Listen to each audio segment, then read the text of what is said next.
Welcome to Megas Wisdom Now. In this episode, we are going to talk about the sixth limb of yoga known as concentration or focusing. And it took me a while to organize this information because when addressing this topic initially, I was kind of perplexed because I thought that I had already said what I needed to say about the process of the sixth limb, interspersed with the other information of past videos. I thought I would have to merge the topic with the more paradoxical seventh limb, which is about meditation. But the more I got into it, the more I realized that we need to get into a deeper discussion about it because there are a lot of treasures of wisdom here, and a portion of it can be translated into direct application or practices that affect the environment, psychic stuff, the application of magic, whether you do it. See, if you do magic or shamanism and all of that through ritual, then it has a certain style, identity, and all of this, however effective the ritual may be. But if you can do it through an internalized ritual or a direct connection with whatever's involved, instead of having the ritualistic structure as a kind of middleman to open up to the symbols directly, or even a direct experience like you would open up to an emotion, for example. So in any case, these kinds of applications, can be that natural. And they also, for the most part, are subtle. They're easy to brush under the rug. You need to nourish them with your attention as well for them to proliferate, so to speak. Now, let's look at the first verse of the third sutra chapter, and that one is about power, the powers of yoga.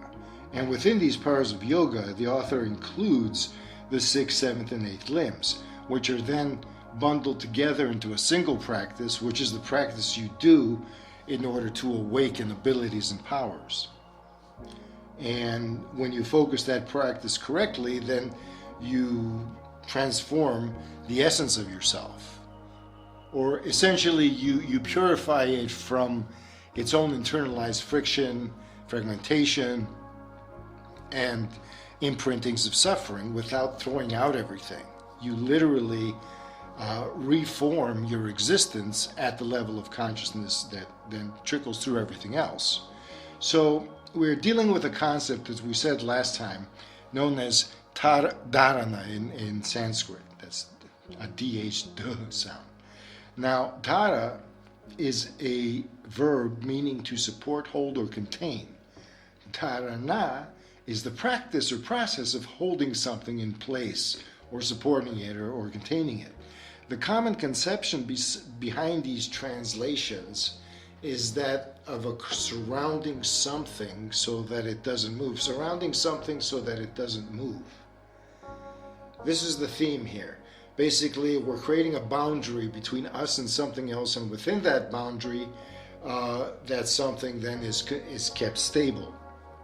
So as a noun, in fact, the word dhara identifies a boundary, but it can also describe a river or a stream as that binds water along the path. The stream bed basically is a path that binds the water within it, and the path can broaden or it can narrow. Patanjali's definition simply specifies which version of this dhara concept we're talking about, and it boils down to the holding aspect and establishing boundaries by the application of one's attention. So this dharana is not just concentrating anything, it is specifically about the power of attention, because it is of the awareness field. Now, the local binding of the awareness field, and remember that concept, that expression, because it is pivotal to understanding the process of what happens in consciousness when concentration occurs. So the local binding is the process of holding, containing, and compressing the very principle of consciousness, even though it's an insubstantial thing. Its consciousness is the ultimate subjective, the ultimate subject. The subject is the one experiencing, and everything else is an object.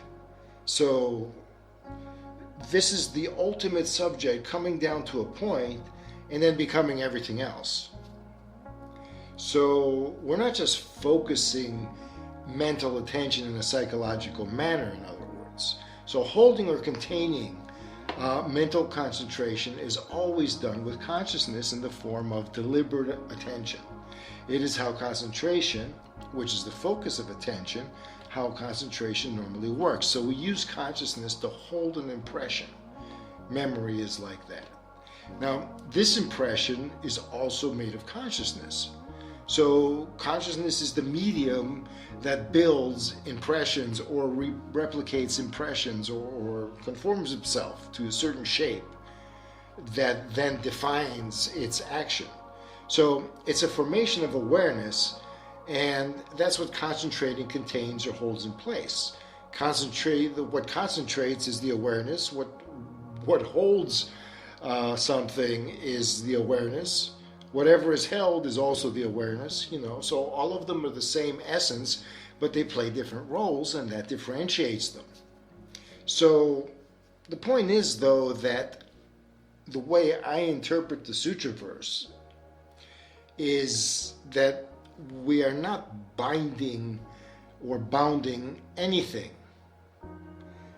We are not binding a pattern as a separate thing from the medium. Our focus is the medium, not the patterns. Our focus is the ocean water, not the waves the ocean makes. So what we are holding in this sense is the wave turning around to hold the ocean. So we're holding the very medium of awareness itself. The object of attention, be it a quantifiable thing, an entity, or even an abstract quality or notion, is meant to be the sense of consciousness itself. And its locality, where it is defined by the object being referenced. Oh, I'm focusing on a stone. Well, that is where my consciousness is localizing. The stone then is the locale, is the territory. And focusing and concentrating means all of my consciousness, all of my awareness field is in tune with that, and nothing else comes into play, ideally speaking. In other words, the pattern of observation is how we tune into a specific territory or location of the awareness field or medium. This can be something of our imagination as well. You don't have to have a literal material object to observe or a literal song to hear or whatever, So any of the senses can be imagined. But the other way is preferable because the body itself isn't stupid, so it can tell the difference between an imagined sense and it generates different circuitry. So if we have something real, and that's why ritual is so powerful, because it stimulates the senses in a rhythmic manner, and that is coherent with the symbols applied, so it moves awareness where it needs to go because it's kind of been trained that way. So the object of observation is not the territory, but it's the subject of the territory. See, the object of the observations in terms of the Yoga Sutras, not any other context. So we're doing this harnessing process, and it says to concentrate, you localize your awareness and then bind it together, and it condenses. And this process is one where our object of observation is the localizing dynamic. And in this case, the object of observation, however, is nothing in particular because it is the pure subject. So the subject of observation is placing itself as the object of observation, not to make everything into a subject, and certainly not to make everything into an object. That's what materialism is doing. But to essentially establish a coherent relationship between them because they reflect each other. They're two sides. They're not just two sides of the same coin. They're like two interlocking parts of a greater being. And this greater being is kind of, for every person, there's a potential like that. But I digress. Let's just go into this practice. So we're holding the very medium of awareness itself. That's the object of our attention, is the medium of awareness. And this is the subject as a field. In other words, the pattern of observation is how we tune into a specific territory. And so yogic focus happens when the subject of attention, who is the practitioner, becomes the object of attention. To be clear, the awareness field is the medium of consciousness. So an abstract field whose very conception comes off like a desperate effort by the mind to grasp itself objectively. Yeah. And this is what I got in my notes, in fact. And as far as the notion of attention goes, though, the simplest way to look at it is that attention is what the awareness field does. So it's a way to look at the awareness field. Your attention is its own action. Your sense of your attention is the action itself, the pattern of the action. But the awareness field is a little more intangible. Let's examine this ambiguous notion, and because yoga is nevertheless built on it. So what is this awareness field? Some New Age gimmick? On the contrary, it is a word that pops out from a direct translation of the source material.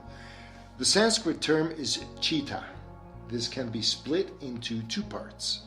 The main term is chit, and ta is a suffix that qualifies it. Chit means consciousness or awareness.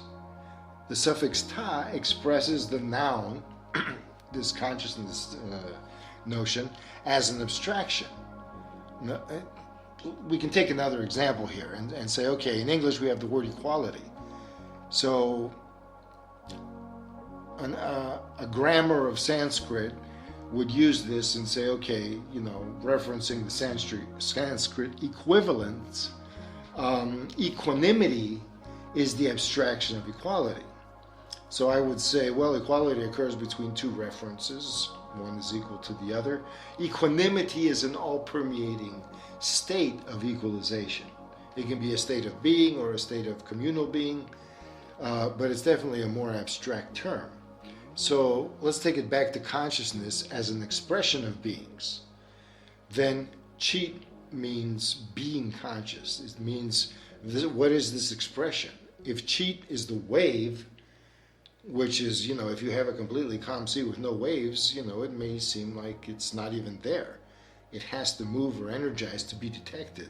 Otherwise, it's kind of flatlined, and we don't even perceive that state. The void is a nothingness, or no thing, and completely null, in the absolute sense.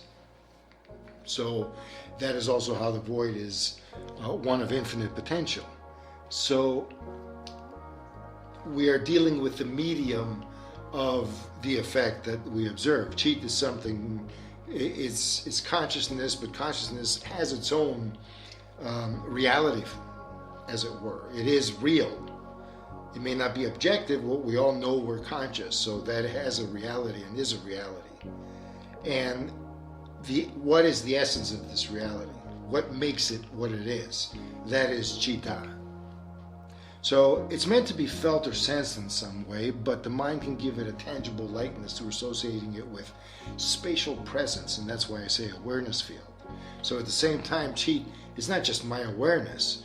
We are already speaking in the abstract here, because chit is the very presence of the awareness principle. It is the moving awareness principle. It's the awareness principle in action. So when referencing to applications of consciousness such as yoga, we use the word chitta to make the notion more tangible, to say, okay, no, this isn't just consciousness as an action or as a thing that's going on. It is the substance underlying that. It is the principle as a identifiable quality that's just as real as any quantifiable one.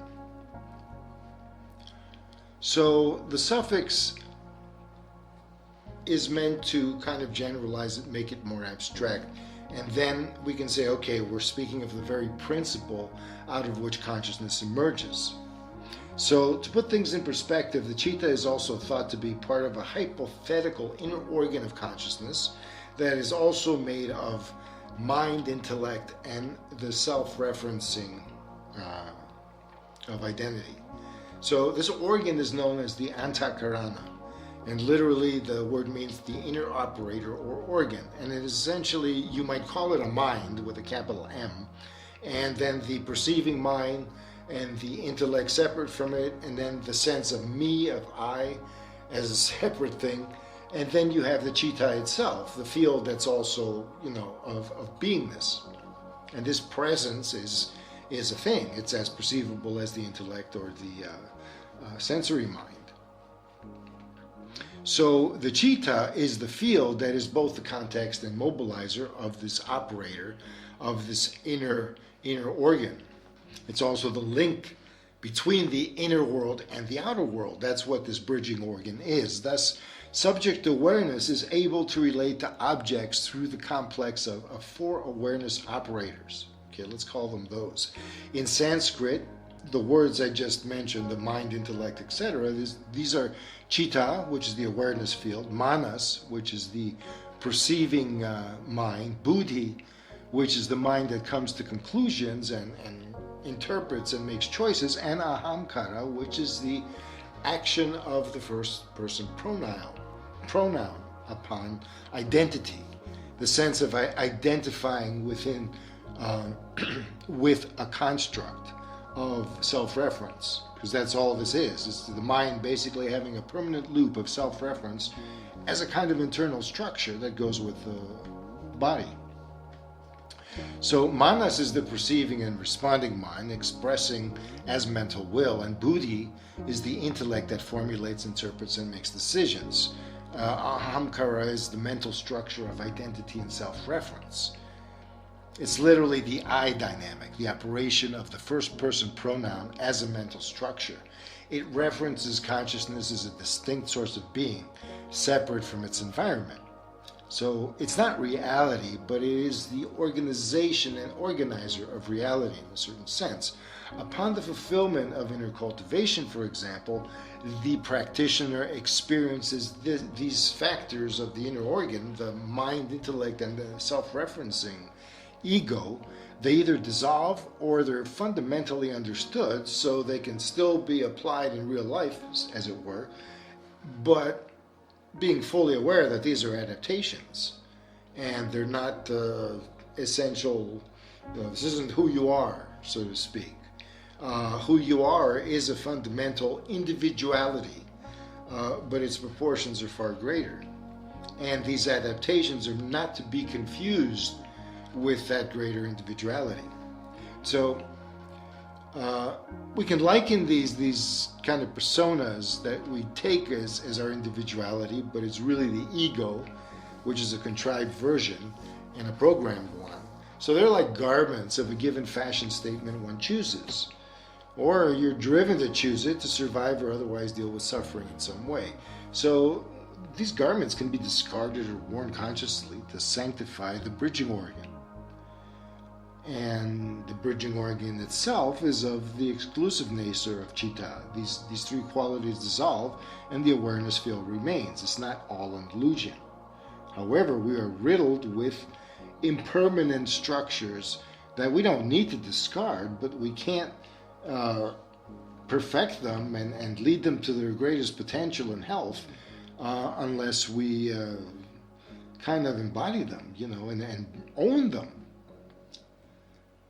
So we can understand chitta as a principle that manifests consciousness, similarly to how we would understand water manifesting wetness. The two are inseparable, water and wetness, but the semantic distinction is very real. Nevertheless, the awareness field conception not only helps to involve the tangible image of a spatial field in our understanding. So we're adding a spatial field, even though I'm not claiming there is an actual physical field, although there is, or at least psychophysical. And that is an experience one gets through cultivating certain states of existential integrity, shall we say. anyways, without resorting to extrasensory perception or referring to auras and energy fields, we can still conceive of a consciousness field that is a medium of wave-like structures that qualify it. So it's vibrating. So it's jiggling with all kinds of wave patterns that create holographic presences that are conclusions of reality. It is the reality inside of us, in our heads, so to speak. But at the same time, it is one with the reality outside of us. They penetrate each other. Now, the sutras give us an image of locally binding this medium. And that's similar to how someone might grab a piece of curtain in one's fist. So the curtain fabric is locally bundled. Or we can imagine a rubbery, gelatinous medium that we can reach into and pinch or grasp, just like with the curtain. The effect can also be likened to the way a lens focuses light.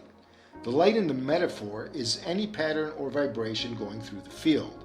A lens affects a localized area to literally converge the rays of light that fall upon it to curve toward a common point, and this point is known as the focal point, obviously, as if all its pathways were bundled together.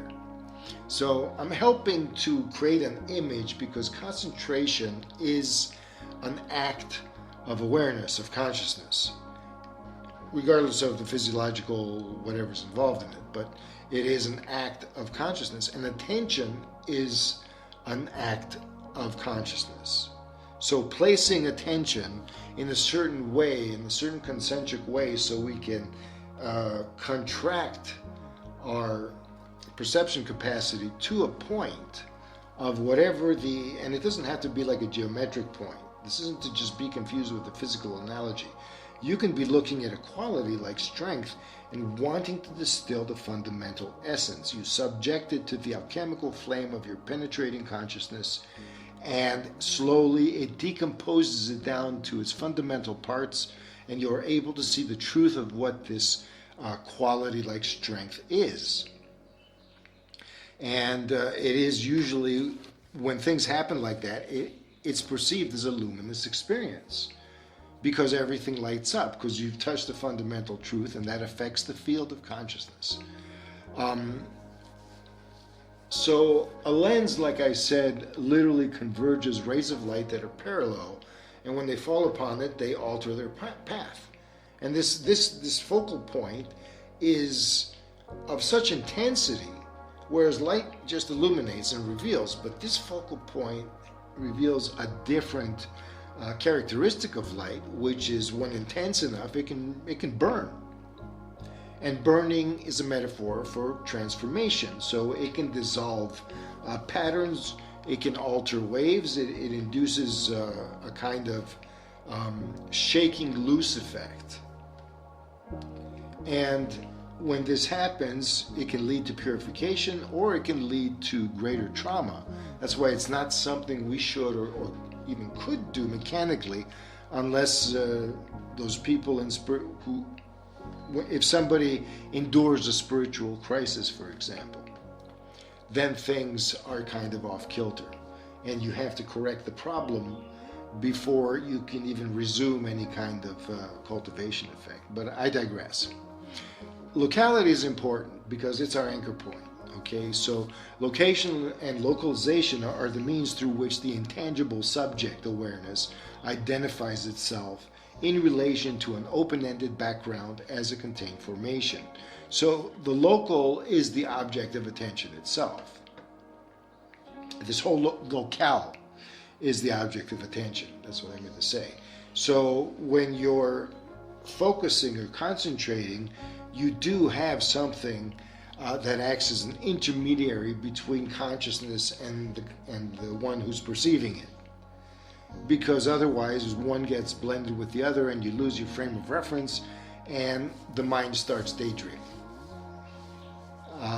Being grounded, the sutra is, rather than just being a mental yoga, as some people qualify this, Raja Yoga, so to speak, the sutras are very, very organic and grounded and encourage a deep association with embodiment, with the body. And Of course, there's always brahmacharya, which is interpreted as celibacy, but I don't see that. I don't see how. I understand the correlation with Brahmins being celibate, but that's not a universal type thing. It's more like the way of Brahma. And Brahma is a creator. Brahma is the beginning of manifestation, and Vishnu preserves it. And then when it needs to be transformed, cannot be preserved anymore, you have Shiva come in. But once it's created, and that is a sort of, the path of Brahma is one of constantly being proactive in life and being creative in essentially charting your own course and regretting nothing, because once it's created, it's created. You know, of course, you are also part of the preservation dynamic and maybe part of the transformation dynamic, but when you focus on yoga and this kind of harnessing, it's important to essentially approach things with an open mind, because you are deconditioning yourself. So you're moving, your attitude is one of responsible creation, responsible engagement. And don't worry about preserving anything, and don't worry about transforming anything. You are, at this point, moving forward on sincere pretense. There's no pretense.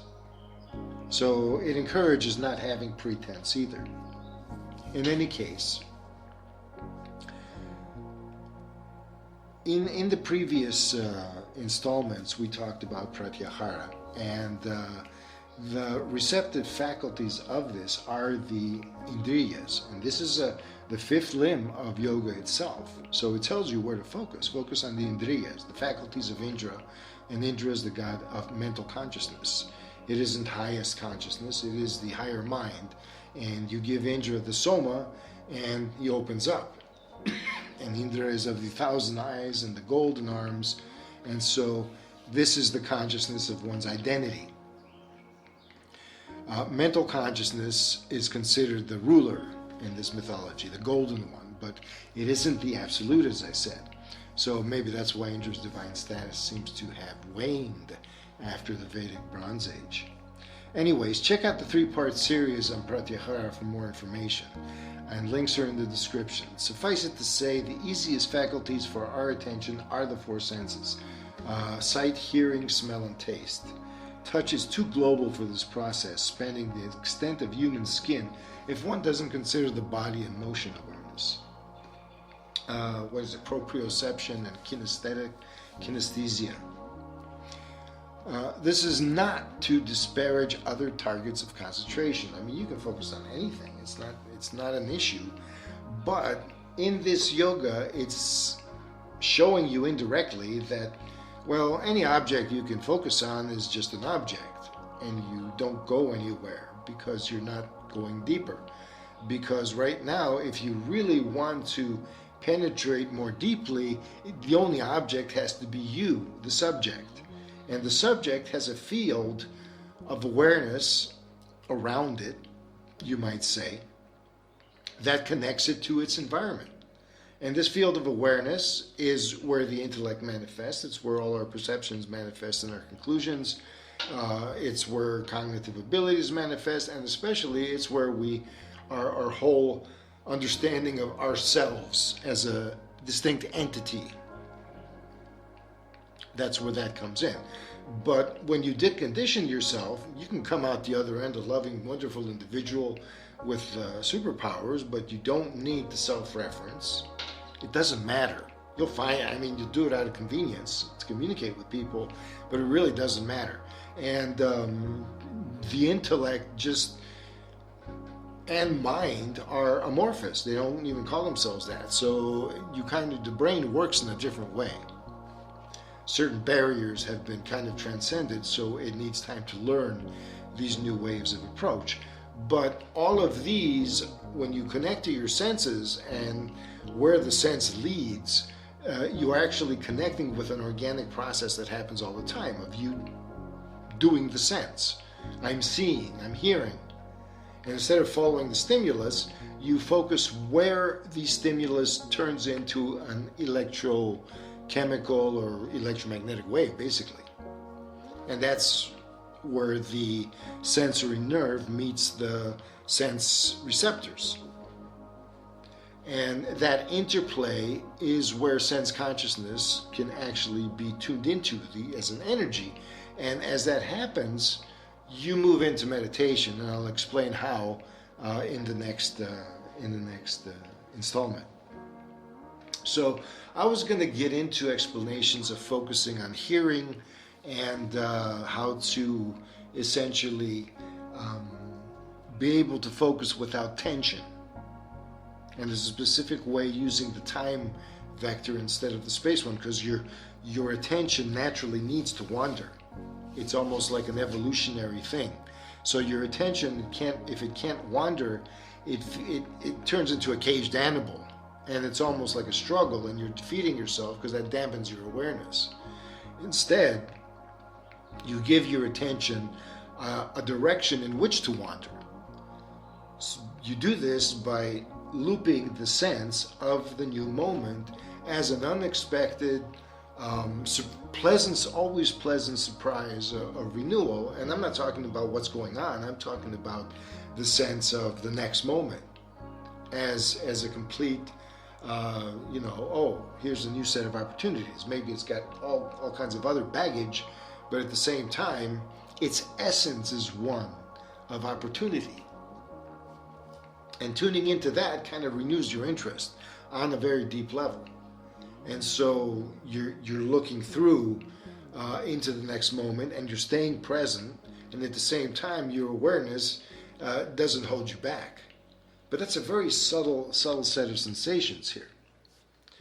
So concentration is the backbone of the benefits of something like pratyahara, because you have the object of concentration, and you slowly make a shift from that object to your own subject. And you're not objectifying the subject, you're subjectifying the object.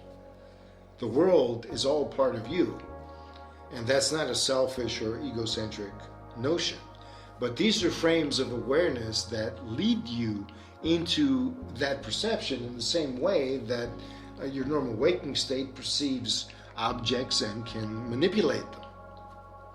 So I'm going to stop it here because I think I've run a little over, and I'm going to let the listener ponder all of these things, because this is pretty deep material.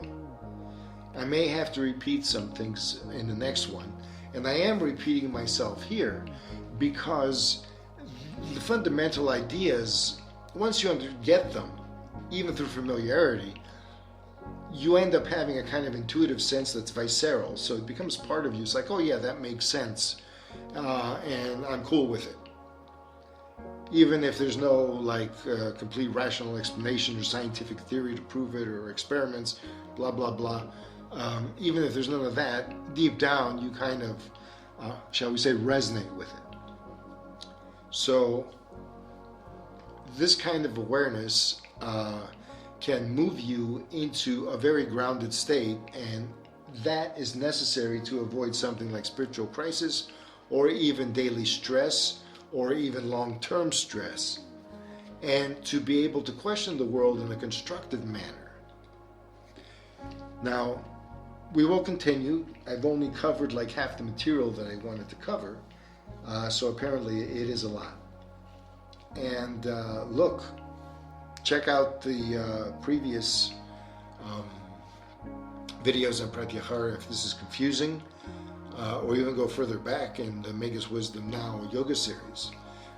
It's well worth it to get a sense, because the way I describe it is not the way it is usually described, at least from my understanding and what I've seen. And check out, if you're interested in esoteric stuff and occultism, and I'm honing this more on personal experience now, mystical experience. Check out my esoteric information, esoteric essays, and other material. Like I said, some of it is contemporary commentary, but I'm increasingly moving to the point where I want to describe my mystical experiences in a way that can be not only understood, but perhaps useful in some way. Not pushing religions and stuff like that. Don't even think about it. But it is, the modern way is not the religious one. The modern way is not even scientific, and it's not psychological. It is the way of the artist, in the sense that this experience is creative, and the creativity goes both ways. Your environment on you, and you on the environment. And when creation goes awry, you have destruction. And the last thing you want to do is preserve a self-destructing reality on preservation loop. That's hell. But you don't want some, all right, it's time to end it and try again. It's time to end it and try again. Come on. Everything's been leading up to this point in human evolution, whatever that point may be. And it's not one that is a nightmare, especially for no other reason than random. We like to scare people.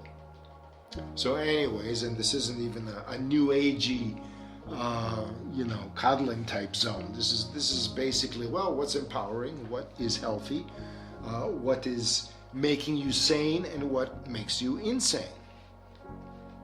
So there are such things, and spirituality tends to go deep into the individual makeup at a personal level subjectively, but also other people can see it.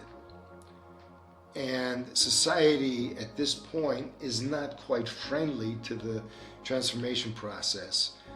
Or rather, it's friendly in some ways and unfriendly in other ways, almost like reversing the tradition. But anyways, thank you for listening. And please tune in next time for the continuation of this discussion that's gone a little deeper than I thought. Megas out.